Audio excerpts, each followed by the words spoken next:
Good afternoon. I am Mallence, and I come from the richest country in the world. It is located in the richest continent in the world, in the west of the richest continent. My country is called Sierra Leone. On the surface, we are blessed with infinite beauty and abundance of flora and fauna, producing the most exquisite harvest of coffee, cocoa, fruits, vegetables, and caoutchouc. You name it, we've got it. We also have diverse wildlife and vast marine resources, and waterfalls and rivers that run into the most beautiful beaches. The land is golden, literally, a true paradise, which of course is inhabited by the most beautiful souls.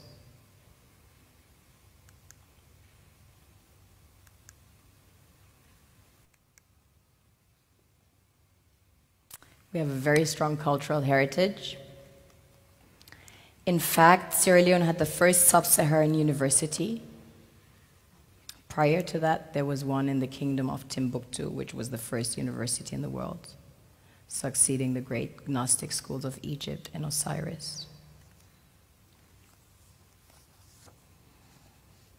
On a deeper level, we are blessed with the real treasures the kings and queens of this world desire.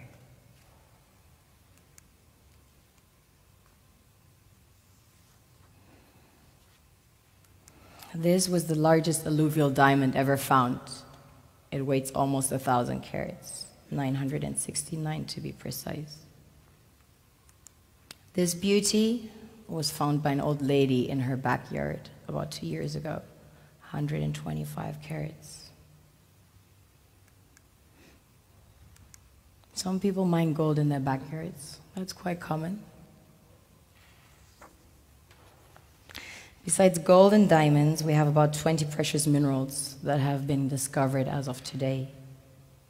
We recently started extracting huge petroleum reserves that have been discovered. We have platinum, ilmenite to make titanium, rutile to coat jets, iron ore, the largest iron ore deposits in Africa, the third largest in the world. Tantalite, also known as coltan, used in your mobile phones and computers. Bauxite for aluminum production. Zinc, chrome ore, copper, coal, phosphates, potassium, salt, lead, granite, asbestos, nickel, zircon.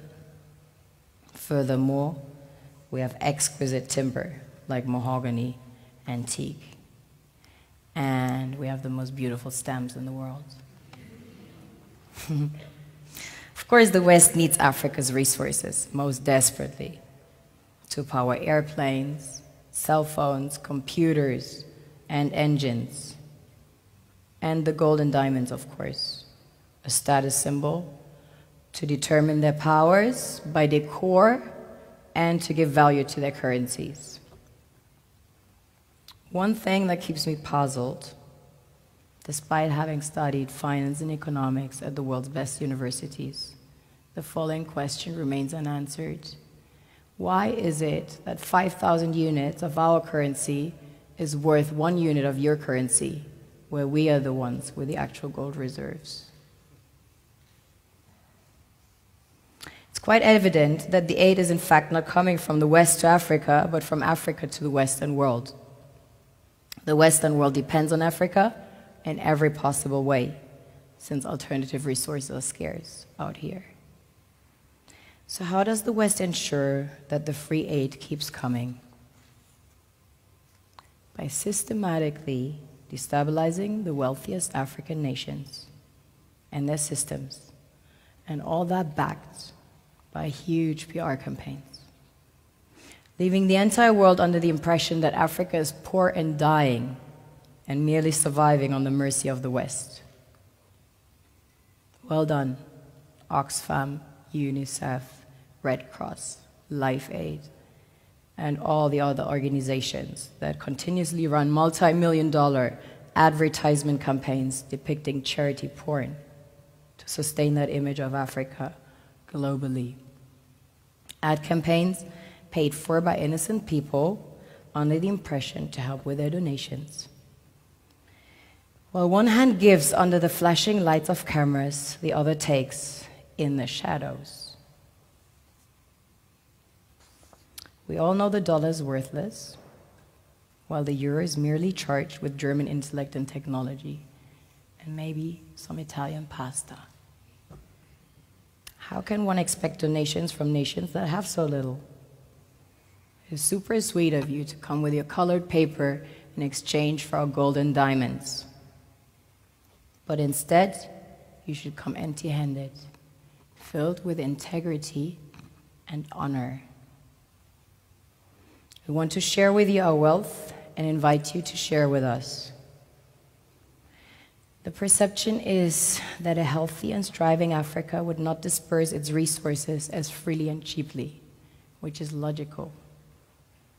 Of course, it would instead sell its resources at world market prices, which in turn would destabilize and weaken Western economies, established on the post-colonial free meal system.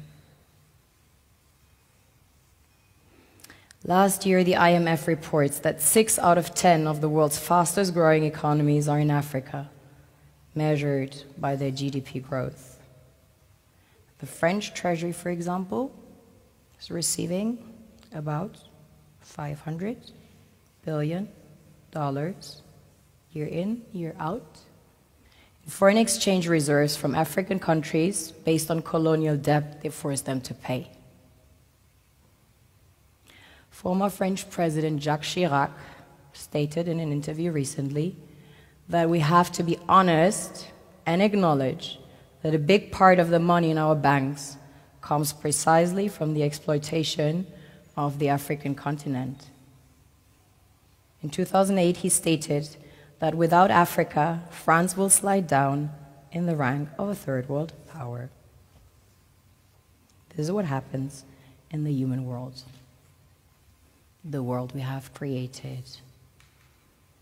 Have you ever wondered how things work in nature? One would assume that in evolution the fittest survives. However, in nature, any species that is overhunting, overexploiting the resources they depend on as nourishment, natural selection would sooner or later take the predator out.